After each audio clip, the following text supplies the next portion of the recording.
Hello, my friends. Welcome to a brand new episode of the Christ and Coffee podcast, uniting Christians one conversation at a time. My name is Dr. Hyde Kurlopian, and it's so good to see you today on the Christ and Coffee podcast, where we're going to discuss the great pastoral resignation. The church in America is in decline, which means less young people are going to church, but it also means less young people are getting the call into full-time ministry. In addition to all this, baby boomer pastors are starting to retire. What makes matters even worse, if this wasn't bad enough, is that we are in the midst of what some are calling the great pastor resignation, where current pastors are pursuing other professions altogether. In March 2022, Barna did a national survey and found that 42% of working pastors considered quitting. One of those pastors was Andrew Lang. After 10 years working at a good-sized church, left the ministry altogether because of the unrealistic demands and expectations of the job. The blog post he wrote, "Departure: Why I Left the Church," goes through some of the very reasons why so many pastors are stepping down. Today, we have my good friend, Dr. J. Howell, lead pastor of Sequoyah Hills Presbyterian Church near Knoxville, Tennessee, to discuss the points brought up in the article, to talk about the greater problem at large of why so many of our colleagues are starting to leave ministry. Both of us have hit our 10-year anniversary mark, and we are going to unpack the article to bring up some of the points, see what's valid, see what's just complaining, and see what could be done to help pastors stay in their calling. So before we begin, if you could do me a favor, please like us on Facebook, subscribe to us on YouTube, and follow us on Spotify to help promote this program. Any bit of action in the algorithm will do wonders for us. With that said, please grab a cup of coffee and enjoy this Christ-centered conversation.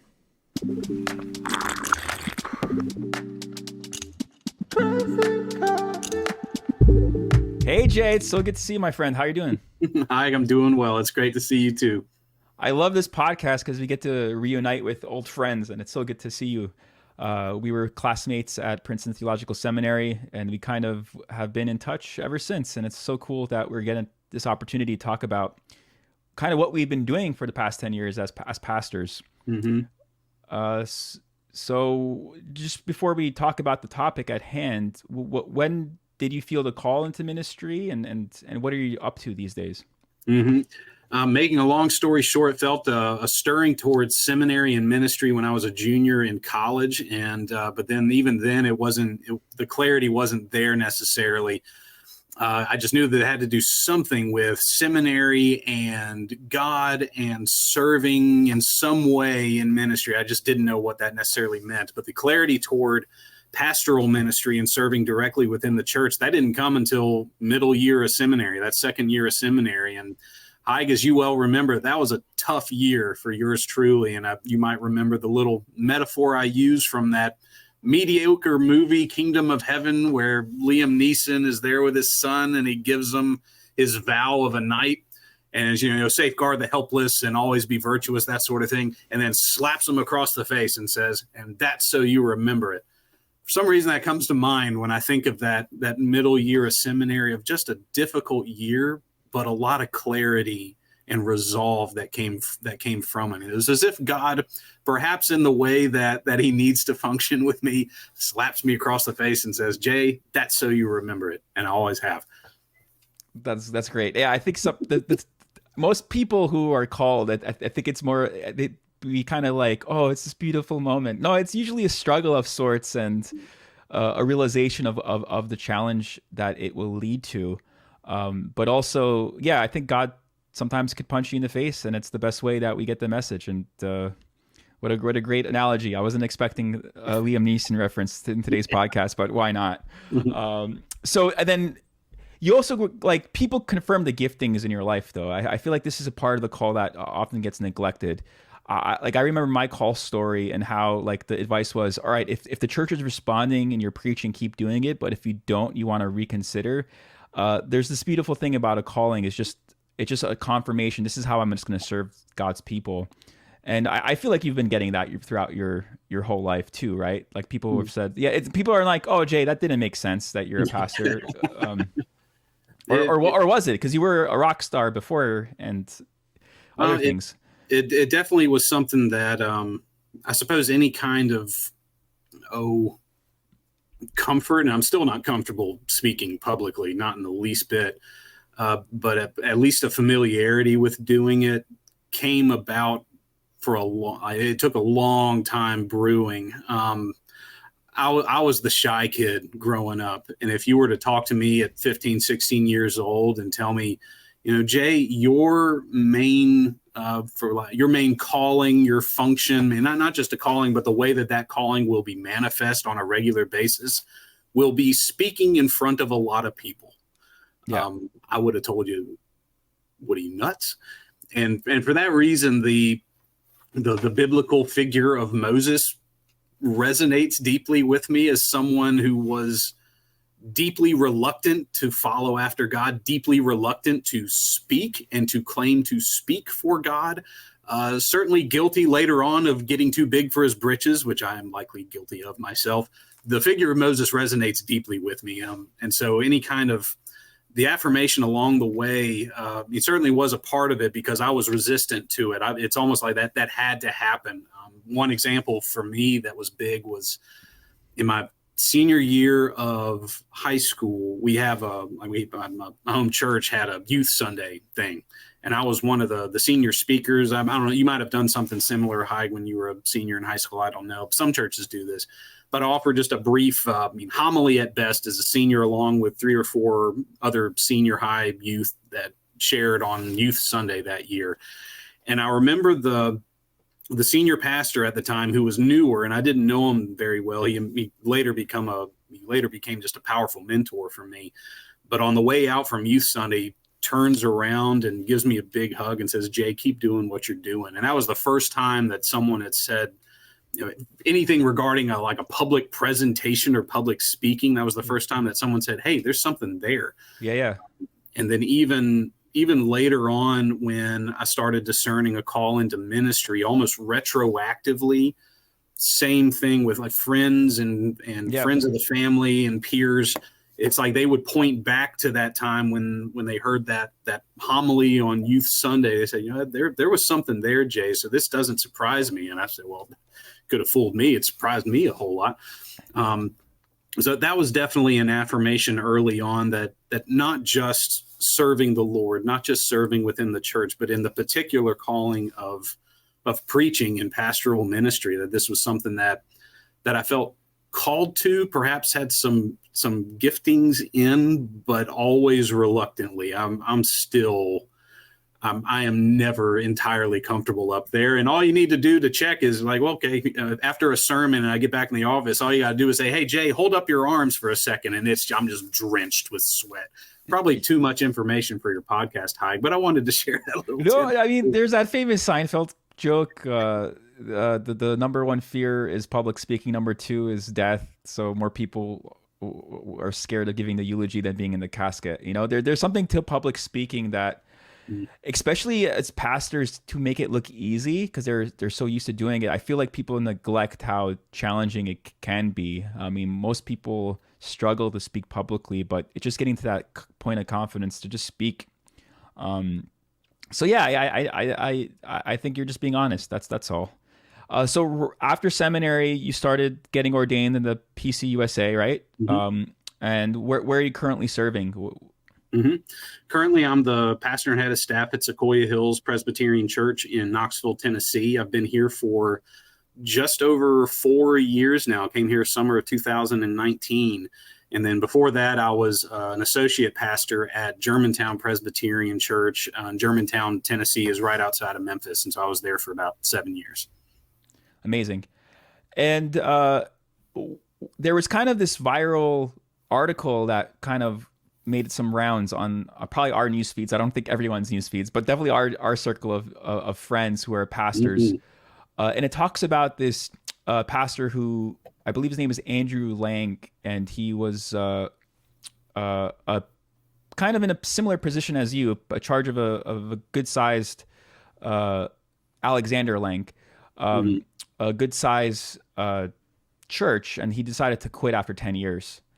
And because the job is just too much to handle, or it's just too stressful of a job. And Mhm. we both are hitting our 10-year mark as pastors, right? Mhm.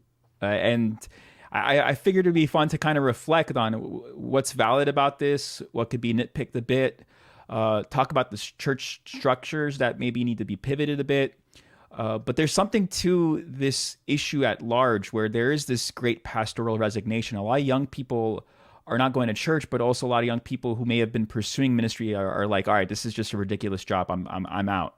Yeah. So I want to just kind of go through some of the highlights of this article, and play it by ear and kind of like pick your brain as we discuss together uh, what this could be. Can you see? Can you see it? I can. Yes. All right. So why I left the church? This pastor out of First Presbyterian Church of Arlington Heights, I believe that's in Virginia, right outside of D.C. Talks about his last Sunday, and I don't think he was expecting that this was going to get attention on his personal blog as he was about to leave. And he opens it up by talking about the great pastor resignation, and he quotes this study from Barna about the 5 reasons why people tend to leave ministry. Hmm. The stress of the job, 56%. I feel lonely and isolated, 43%. Current political divisions, 38%. I'm unhappy with the effect this role has had on my family. That's close to 30%, 29%. And number 5, I'm not optimistic about the future of my church, 29%. Mm. So do you think this job is stressful? Let's just go one by one. I mean, yeah, of course it's stressful. Trying to think of a more nuanced way than just affirming that yes, the position is stressful. I mean, it's as if every even just from the standpoint of even if like just take public speaking for Yeah. example, on a nearly weekly basis. Not that folks are doing a poll or anything. Like in political debates, they'll have like mood trackers, and when a candidate's talking, they'll have a focus group. They're saying, "Oh, I like that," or "I don't like that," almost in real time. An assessment of whether somebody likes what you're saying or not. It's nothing like that necessarily, but on a weekly basis, there's at least some kind of implicit verdict on whether what you poured your effort into, your time, your study, and energy into over the course of the week, or even longer, depending on your prep schedule.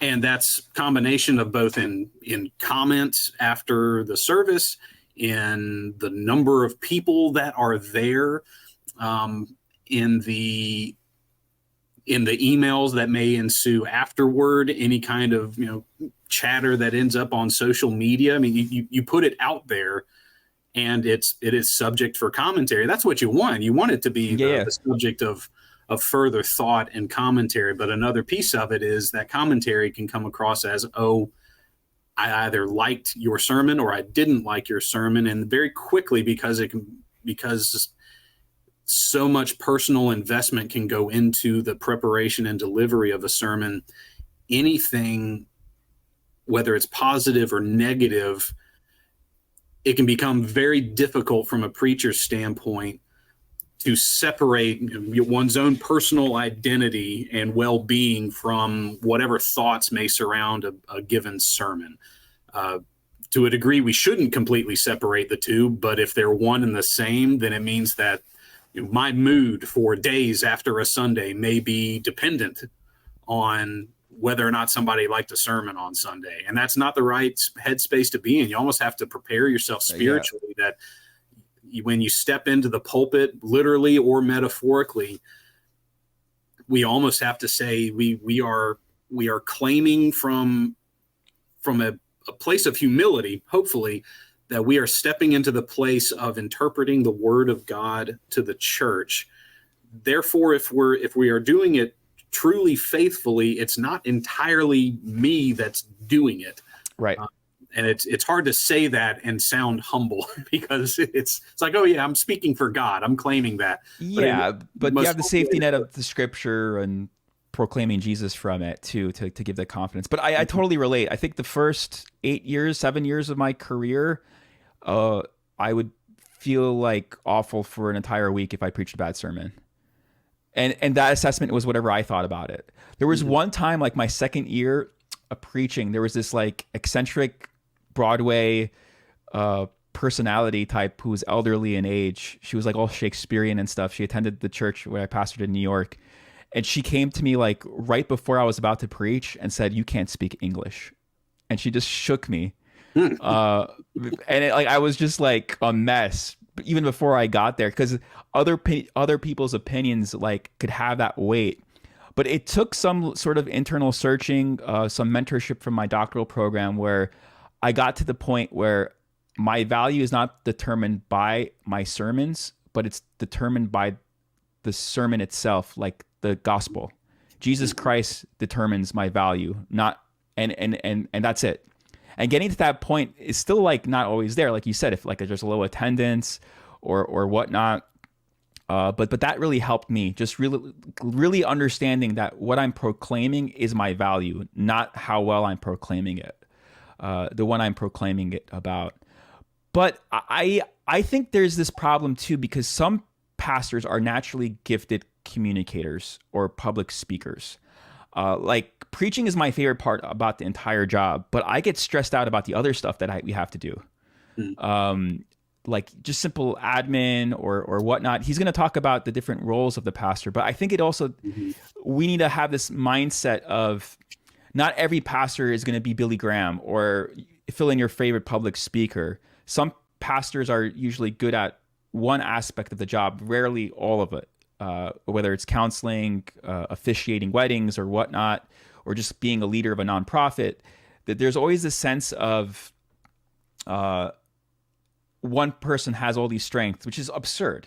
And I think this is part of the bigger problem. We have one pastor to be the church for everyone versus having multiple types of leaderships in the church where people get to focus on their strengths and giftings and callings.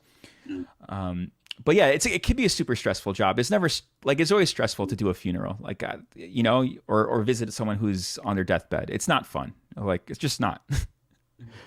All right. What about number 2? I feel lonely and isolated. I definitely know that to be a factor among many clergy. I'm remembering, a friend from seminary, someone as well. Her first call was, it wasn't directly a church setting. It was a different kind of setting, but middle of nowhere, and she herself didn't have necessarily a spouse or family of her own.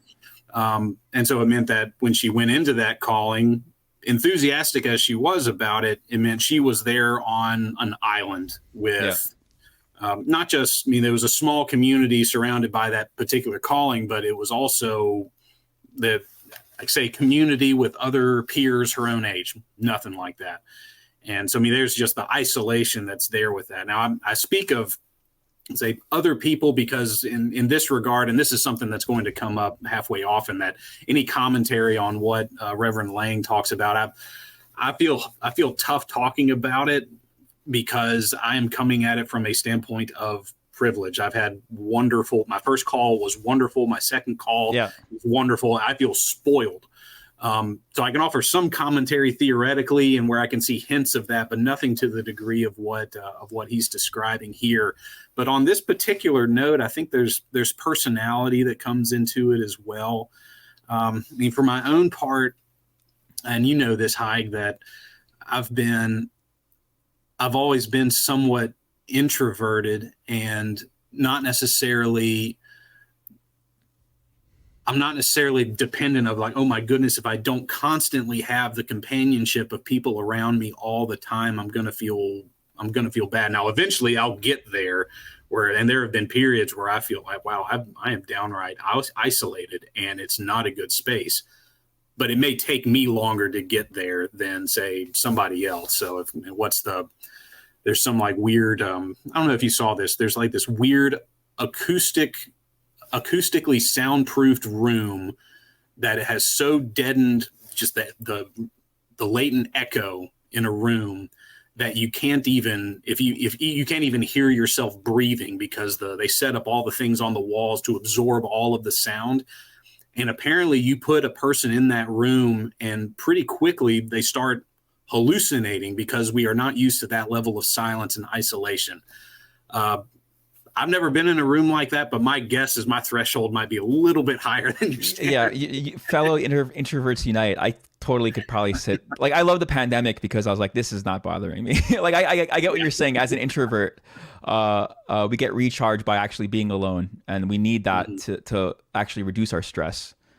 But it is an extroverted type of job. But I think, I mean, there's data on this too. Like, American culture has just gotten more and more isolationist. I mean, this is part of the repercussions of just people going to church less or religious institutions less. There's more and more isolation across the board.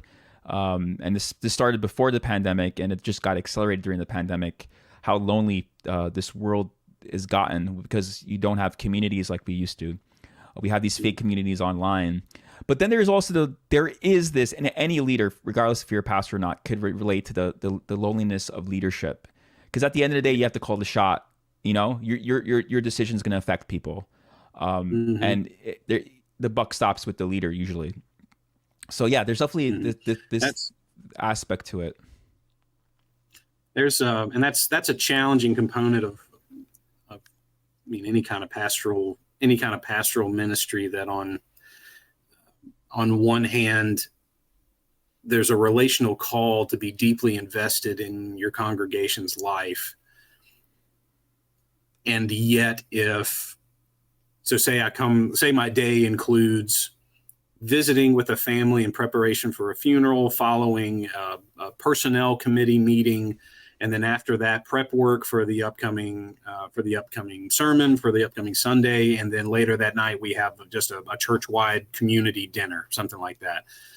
If any one of those points, like let's say the funeral planning it's emotional and draining for the family, and let's say the personnel meeting or whatever the committee meeting is, there's just not easy consensus, and there's just points of contention that come up for decisions that need to be made.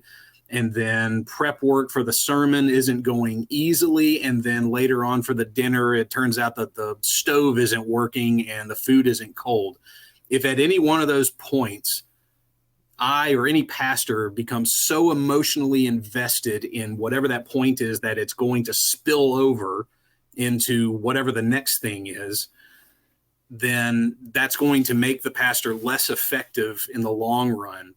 And so on one hand, it's this difficult rhythm of being fully present and fully invested, but being able to almost separate yourself and being fully present for the next one. It's kind of, I mean, if you're a doctor making the rounds in the hospital, it's not exactly the same thing, but if you're a doctor making the rounds in the hospital and you go into one room and you fully empathize with the emotional turmoil that whoever the patient and their family is going through in there, so much so that it is impacting your effectiveness to treat the next patient. Exactly. Yeah. And how effective of a doctor are you? And but you don't want to be completely cold either. And that's the tough part.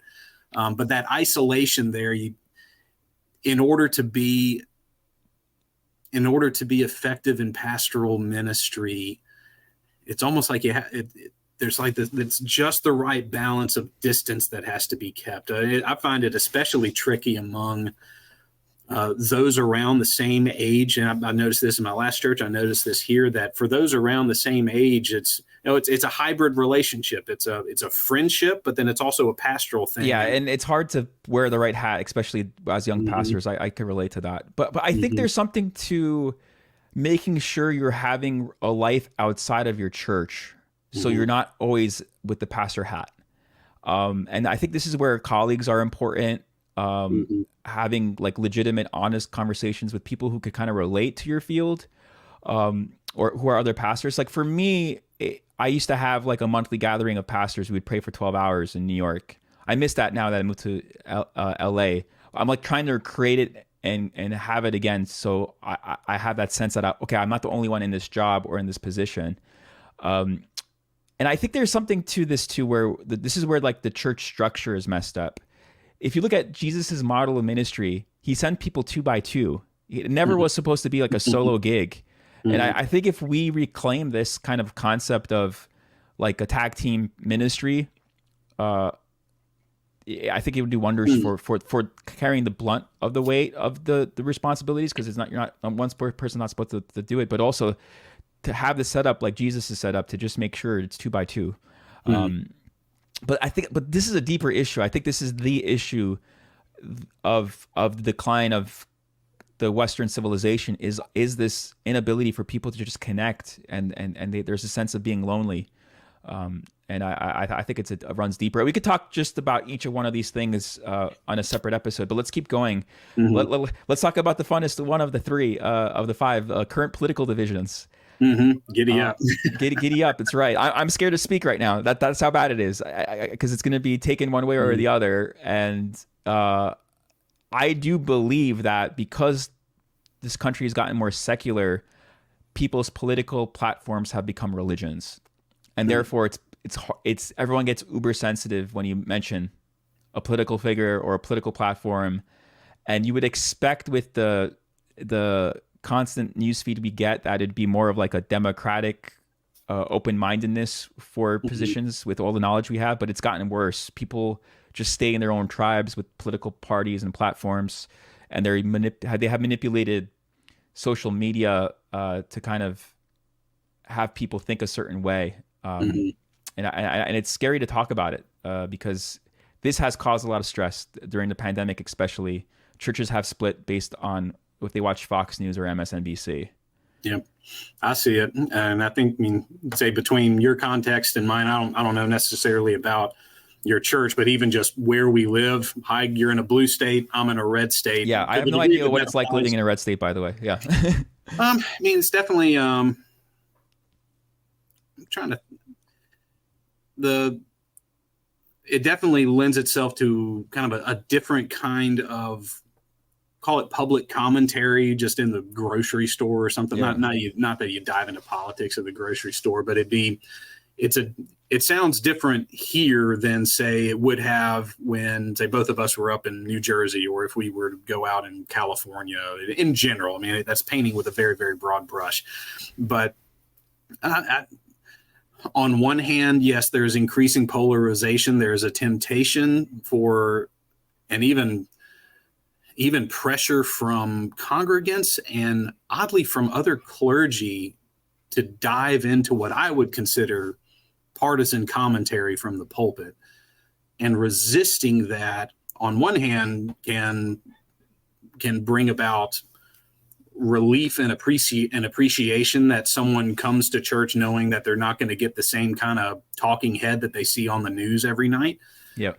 But then on the other, whenever it comes around, like in theory, folks will say that, but whenever it comes around that there's an issue that someone happens to be very, very passionate about, and on a given Sunday, the preacher doesn't come out with a defined, definite stance, this is the way of the Lord on it, then folks can get resentful that, hey, why haven't we come out on the side of the Republicans, or the side of the Democrats, or on the side of Palestine, or on the side of Israel, or on the side of Black Lives Matter, or on the side of Blue Lives Matter, or any of those controversial things, or pro-life, pro-choice, any of those controversial things. There's a challenge of, how are we simultaneously people of virtue, of principle, and also people of peace at the same time. And that's a hard balance to strike, especially from the pulpit, when you're called upon to interpret the word of God, which hopefully has something to say, even upon the most controversial issues facing our time.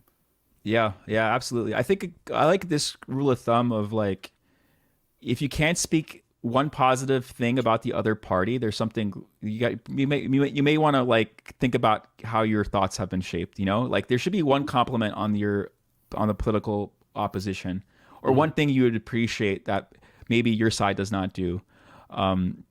but yeah, it's tricky. I mean, I don't know, but I think this is very valid, and I think the church needs to be not right or left in its thinking, but it needs to be kingdom culture above American politics. Mm-hmm. And normally when that happens, you're going to offend both sides. I've been in that position, Yep. in the same sermon, offending both sides by just preaching the Bible faithfully. But yeah, even being neutral or moderate is also offensive these days too. Yeah. Or trying to be a peacemaker. You're like, oh, Mm-hmm. you're which is weak. Or like, okay, sure. Give to Caesar what is Caesar's, bro. Okay, next one. I'm not optimistic about the future of my church. This is really daunting because I think we're gonna see a lot of churches closing down, and that trend has begun. Mm-hmm. So a lot of people, like you just said, you were blessed to be in a great environment. Yeah. But a lot of people have been thrown into really dead churches. Mm-hmm. And as a young pastor being thrown into a dead church, you really need a certain skill set and a patient skill set to kind of bring some life into it. Yeah. And it's really challenging. And I think that's part of the problem. A lot of churches are just looking for people to be thrown into, just recruit the young person to fix all the problems that have accumulated over the past 50, 60 years. Mm-hmm. And then they're set up for failure. Yeah. That one's, I mean, there are any number of factors in this fifth one, but I mean, among them is a financial one. And this is a mentor described it to me this way, that the church in North America is facing a financial cliff about 20 years from now, maybe sooner. And the way he described it was, I mean, look at it just demographically. You have a generation, the boomers, that maybe don't always do the firm 10% tithe or anything, but they've grown up with a certain level of generosity and have been faithful in that. And that generation is retiring, moving on further into retirement, and in time will begin passing away. And in general, those givers, even just from a purely financial standpoint, are not being replaced by not even numerically, but also not in terms of generosity, by Gen X, millennials, Gen Z. And I mean, it's not like you expect younger generations to have the same kind of assets financially as later ones, but even just in terms of participation, not being engaged at the same level, which means financially churches are going to be hurting in 15, 20 years. This is something that we look at because we are in a healthy situation financially, but even we can look at the pledge breakdowns, and we do it every year as a church, looking at, all right, this is where we are pledge wise and giving wise. Not individually, but broken out by age groups, and folks can see if we are not investing ministry-wise in cultivating deeper discipleship, and as part of that, deeper generosity among younger generations, then 20 years from now, we're not going to be able to sustain the same level of ministry that we currently do. Yeah, and it's scary. And he mentions the further down this article, the unrealistic expectations of the job and how you get paid.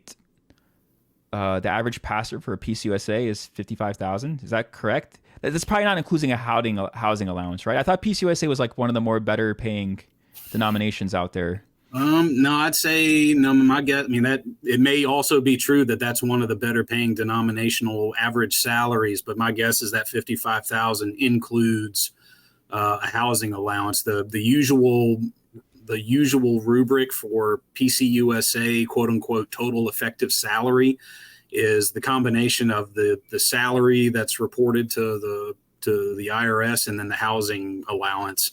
And then you add those together. So my guess is that 55 is the average, including housing allowance. Yeah, and this is the part that people don't get about millennials, young pastors as a culture. We are stagnant because we hit the 2008 recession. Then there was the COVID pandemic. And it's not just pastors. This is just millennials in general, the young pastors that we're talking about. A lot of people aren't getting married or having kids because they can't afford it. And if you look at how much money the baby boomers had when they were our age, it was a tremendous amount more. But there's this expectation that we would hit all these milestones. This is speaking from a generational perspective.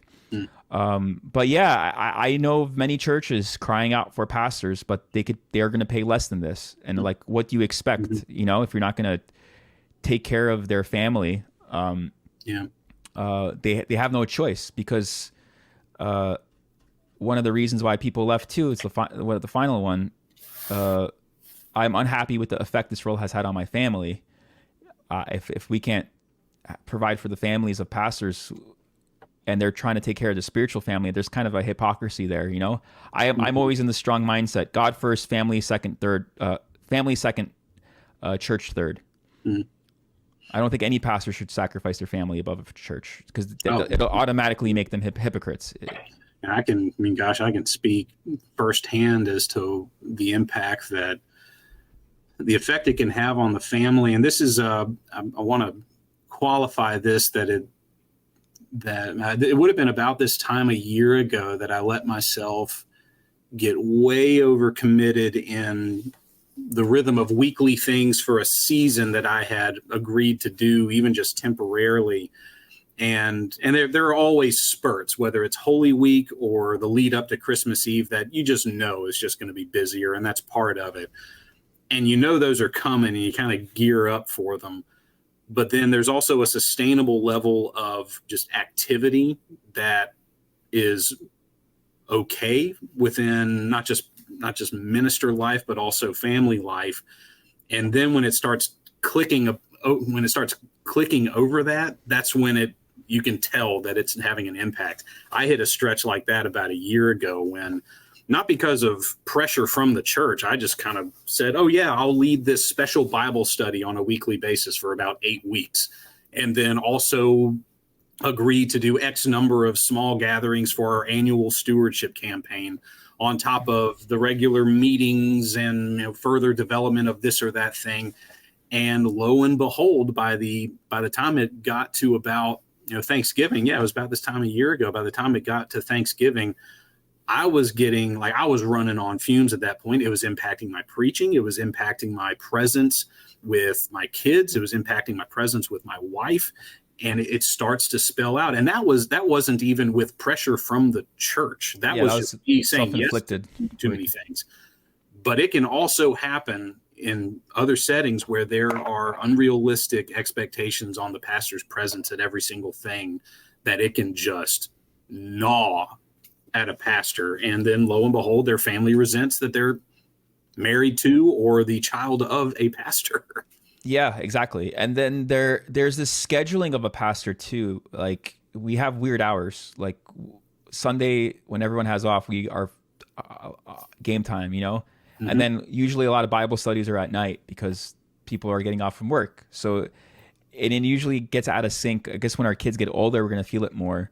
Mm-hmm. When there's soccer on the weekend, or they come back from school and we have to go to work, So there's all these challenges too, for just the logistics of like just going out for the weekend.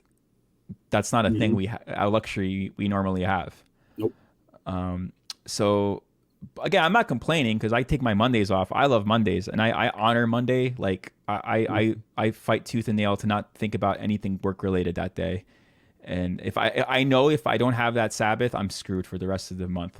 Like because I've learned the hard way. But it's crazy when you apply the principle of Sabbath. Wow, it does wonders. But it can't be on Sunday mm-hmm. for me. Yeah. But yeah, I think this is going to be more of a challenge too, as my kids get older, like, and juggling the work-life balance, as they say, and then having your family you're like a micro celebrity in the local community. You're always like a talking point as a pastor in your pastor's family. It's like a weird thing to accept. It's like you're like a minor celebrity without any of the cool perks of being a celebrity. Yeah. But anyway, we could talk about that for a while. But he has this point about everyone in the church is your boss. What are your thoughts on that? He said his church is about 1,000 people, but like 300 attend regularly. Mm-hmm. He's saying, but every member has a say for his livelihood. Do you buy into that? I hear it. The phrasing 1,000 bosses. I can see his point. Yeah. And I think it's a title that gets that exaggerates the point, but also it'll catch some attention as well. Not that he wasn't writing this for attention, I don't think, but no, he didn't expect to get this result. Like, yeah. I get the sentiment behind it, that in a way, however, whatever the congregation is, and even beyond that, each person in the pews or each person that is a part of the worshiping body rightly feels that they have a license to comment and share their thoughts about the sermon with you, their pastor, or the ministry at large, or how the church is going. Yeah. And rightfully so. There's a level of accountability there. And this is where, like, okay, to a degree, yeah, it's unreasonable. To a degree, also, that's kind of how it goes. And he even draws the comparison there of elected officials. I mean, a pastor isn't a regularly elected official, but there's a level of accountability to the congregation of that. Hey, if I go out Sunday and I deliver a firebrand prophetic get right with Jesus sermon, I mean, in a given week, it might have the intended effect that it could kind of jostle folks loose. And every so often, yeah, you need to do that. But let's say I did that every single week. Yeah. That's when you can just exhaust a congregation. And that's when the 1,000 bosses starts to come in, because each congregant may feel compelled to share, like, hey, I'm just not feeling where the direction of things going. And that's some of the best advice I ever got, especially when it came to preaching. I may have shared this back in our group years ago, but some of the best advice I ever got when it came to preaching was when you're going to cut, say, in a sermon, like if there's going to be something critical within a sermon, if you're going to cut, or if you're going to interpret the word of God in a potentially critical, convictional way, use a scalpel, not a chainsaw, with the purpose being to ultimately heal, as opposed to just lopping off something and causing a bunch of other damage.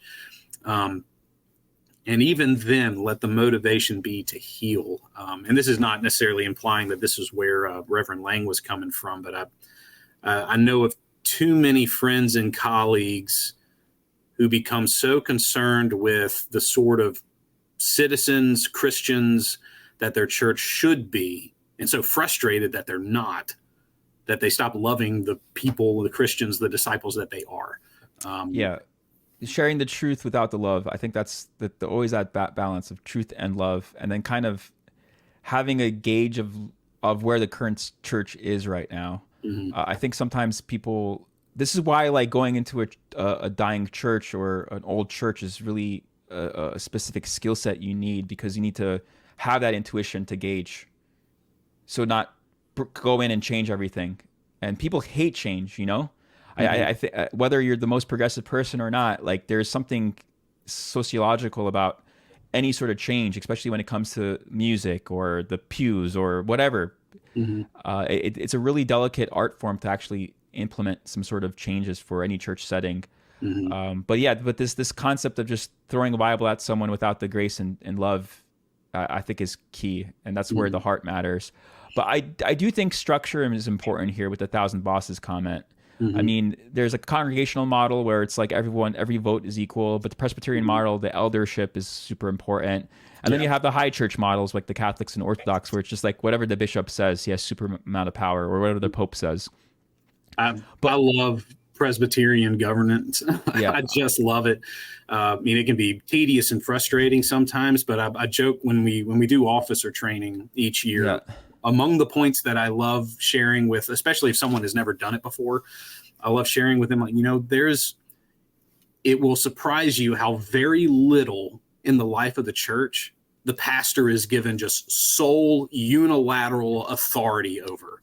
Yeah. Like, I have authority to choose hymns, which I don't do. I give that to the music director, to choose scripture passages and to preach how I feel led. But most of everything else, that's a committee decision, and ultimately it is the elders who make that call. Exactly. I recommend, but ultimately it's not my call. So I just came from a congregational church structure, and I can relate. That's why I was a little shocked why he said this in the Presbyterian model. But I also think that, like, if you have a pastor, I'm not saying this is the case for this setting, but in general, I've seen this. Like, if you have a pastor trying to appease everyone, mm-hmm. you become a people pleaser. and you make everyone feel good about why they're there. And a people pleasing leader is an insecure leader. And what normally happens is everyone in the church will like the pastor because he's saying what they want to hear, but they'll end up hating each other and being divisive because they're not anchored in the mission and purpose of the church. There's not something greater about why they exist. Yeah. And that's why it's important to just make sure it's always about Jesus and disciple making and having the same sort of foundational beliefs to move the mission forward. But I think that people pleasing thing is a real detriment to a lot of leaders in general. And this fear of not wanting to offend anyone is part of that. That's what that is. There's another aspect of this 1,000 bosses thing. So I think, our comments have been, how we approach those settings as pastors. And this, I don't know the church that Reverend Lang was in. And so another aspect of not knowing the church, not knowing him, but acknowledging the presence and existence of so-called clergy-eating churches. And those are out there. I don't know if that's necessarily this congregation. I have no idea. What do you mean by, know they're out there. What do you mean by that phrase, clergy eating? It's interesting. Clergy-eating churches, ones that for some reason, either by a few bad apples or just long-standing tendencies, a congregation or a small group within a congregation will have such toxic tendencies that they'll chew up clergy and spit them out and then say, we just didn't find the right person. You just got to find the right person to come in here. Right.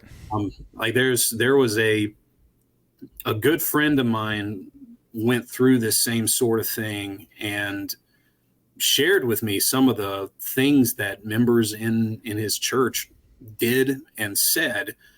And it's not that my friend was necessarily blameless in the situation. There were certainly aspects that perhaps he could have approached in a more patient and more pastoral way. But when he's the recipient of, say, texts that he shows me that were just berating his preaching and administration and just overall presence and personality. Now, see, my friend has since left that church and accepted another call. And should the day ever come when, say I get a call from, as that church is looking for their next pastor, this is not to suggest that I wield some kind of enormous influence within the Presbyterian church. I don't. But on the chance that I'm approached by a potential pastor that's in conversation with that church, it's almost incumbent upon me to tell them, don't go there unless you are looking to do some kind of a restoration project and healing project, knowing that there are these personalities at play there. Yeah, and I think we need to talk about just there's churches that have leadership that hijack the mission of maybe when it's founded, family legacies, money issues, a political ideology, or specific thing they have. And like you said, I think there needs to be checks and balances for protecting young pastors to these toxic churches so they don't burn out. You set them up for failure. And I think I've seen that what you just described, I've seen it happen to a lot of my friends. And nothing angers me more.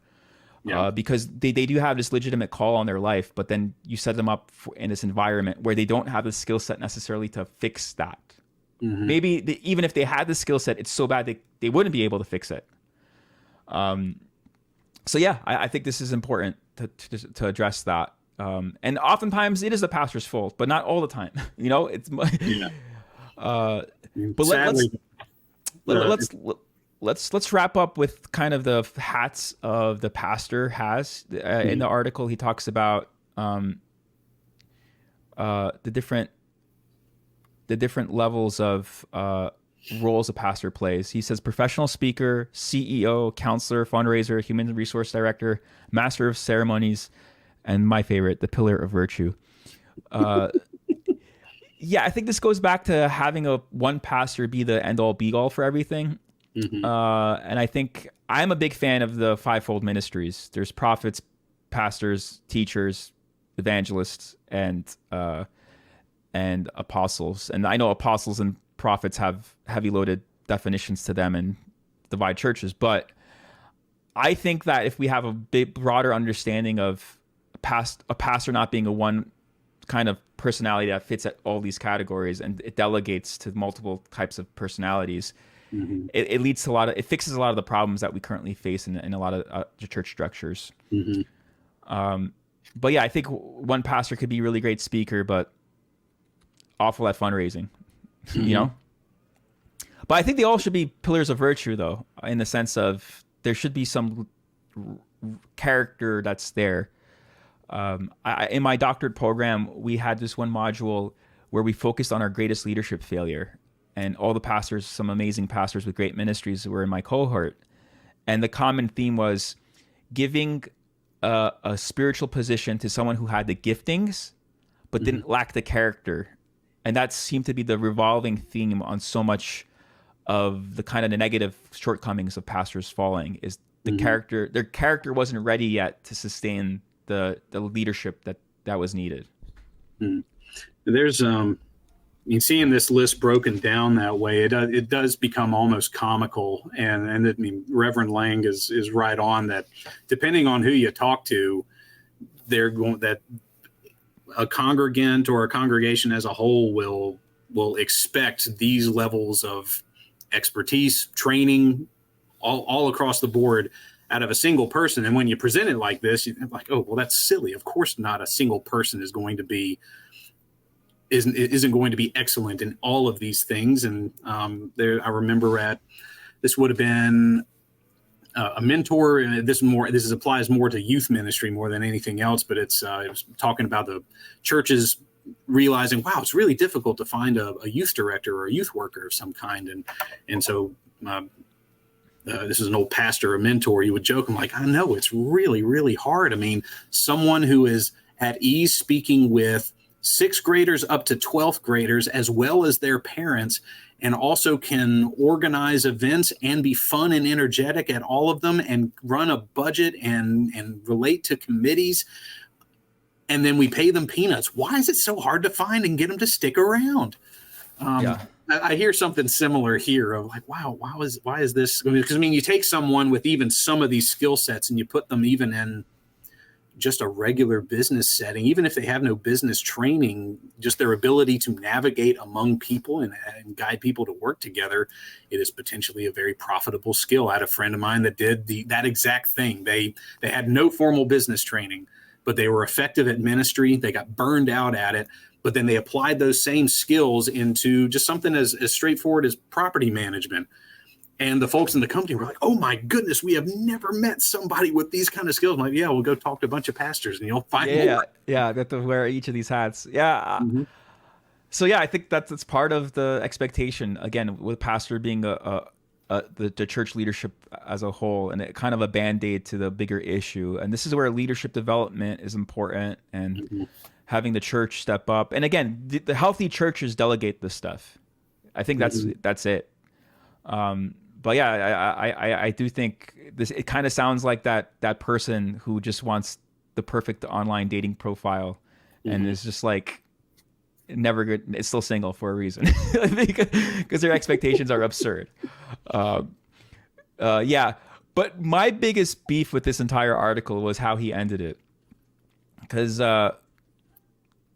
he says his final service was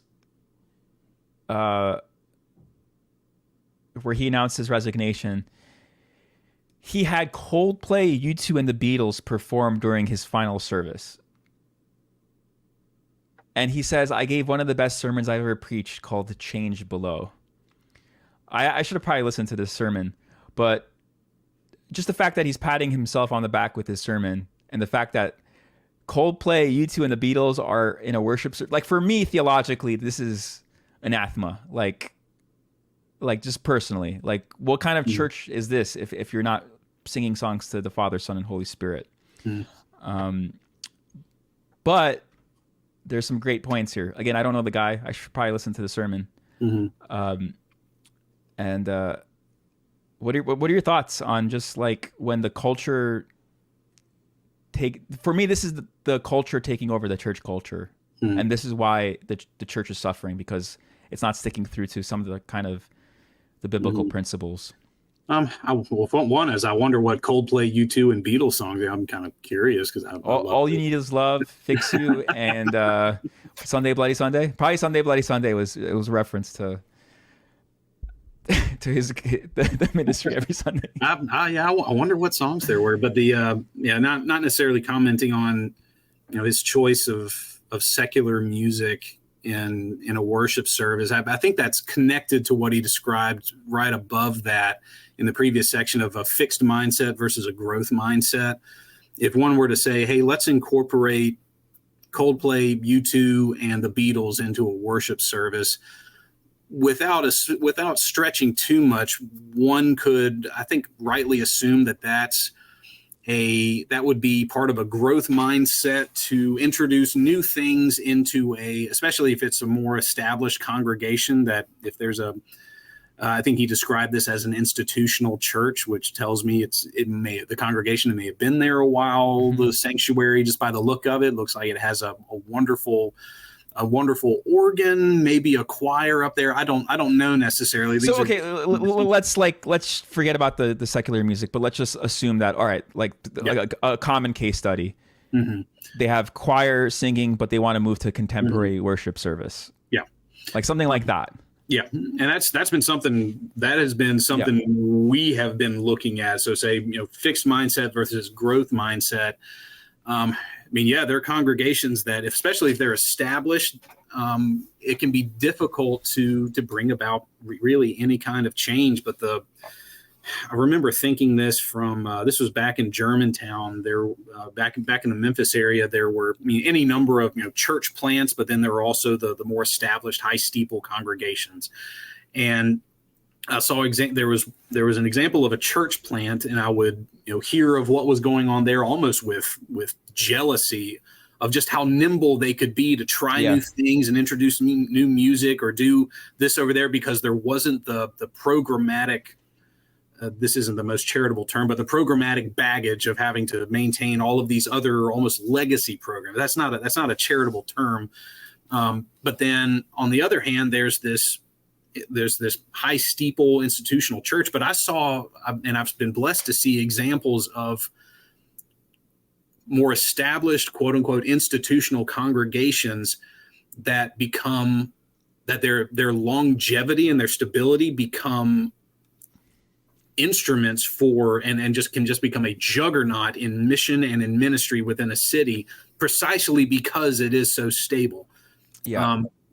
And I can see, and this is where coming at a congregation that may be more established or institutional, and I would put say my previous church and perhaps even my current church in that, where it's a more traditional environment. If I were to come in here guns blazing and say, hey, we need to change this and this and this because it's going to lead to growth. This is not to imply that's what Reverend Lang did. I don't know this. Yeah, we're talking from our experience. Yep. Yeah. But if I were to come in guns blazing and try to change all these things, then guess what? Folks aren't going to go with it. But if you just go completely stagnant and don't introduce any kind of change, then guess what? You're just kind of waiting around for the last person to lock up when we're done. Exactly. Yeah, I think, so my first church in New York was definitely more institutional, and my current church is more flexible. But even then, there's institutional patterns. What I learned, just practically speaking, I think it's messed up to disrespect the culture and the legacy of the founding of any church. Yeah. There's a reason why it started. And I think just to have that mindset, like my way is the best way, or the current trendy things is the best way, is usually not always the best way. There's a great book called Structured for Mission. I forget who wrote it, but he kind of used the analogy of the suitcase. There was a long period of time where people would carry a suitcase without any wheels on it. And then one day someone was like, let's put some wheels on this sucker. And it revolutionized travel. But they didn't burn the basic structure. They just added wheels to it, and it moved the whole thing forward. Mm-hmm. And I think if churches, especially young pastors, go in with all these idealistic expectations without honoring the past and finding the narrative thread of the history of the church and disrespect it, then they're at problems. But if they're able to catch that narrative thread and push it forward into the 21st century, then that's how you do it. Mm-hmm. And also the second thing is, I found that adding things is easier than subtracting things. Mm-hmm. So you could add a bunch of things and earn respect and kind of grow into your position. and then you could over time slowly pivot or subtract things. But the moment you add things, it's not threatening. But the moment you say you're going to subtract the tradition, and rightfully so, it's like a sociological thing. People hate change. But like you said, if change doesn't happen, the doors will close. Yeah. So, it is this fine balance of honoring the past but pushing the narrative forward. I like to talk about Star Wars with this, the new Star Wars trilogy. I thought The Force Awakens. Only the people who watch Star Wars are going to get this last part. I thought The Force Awakens was just a rehashing of the original movie. It was just like a reboot, soft reboot. And then the second one, The Last Jedi, they completely destroyed the traditions and left with the third movie being just not there. So there was these two problems. One is like these reboots you keep seeing of the 80s movies is, all right, we're just going to tell a story that was already told before because we know it works. But then when it comes to trying to push the movie forward or the next movie, you can't because you're stuck. You're not being creative and doing something that hasn't been done yet. I feel like churches do the same thing. They either, this always works, therefore we need to keep doing it. Okay, but then sometimes you need those little nudges to push the story narrative forward. I hear it. Live long and prosper. Right, wrong franchise, bro. No, I wanted to see what you do. May the force be with you. I know. All right, my friend. Any final thoughts before we wrap up? Oh, not right now. This has been a joy being with you, Haig. Thanks for being on the program, brother, and thank you for your ministry. And keep preaching, even though your palms are sweaty.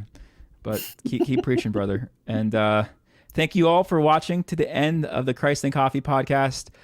Stay blessed, support your pastors, stay connected to the church, and much love. Thank you for listening to the end of this program. God bless.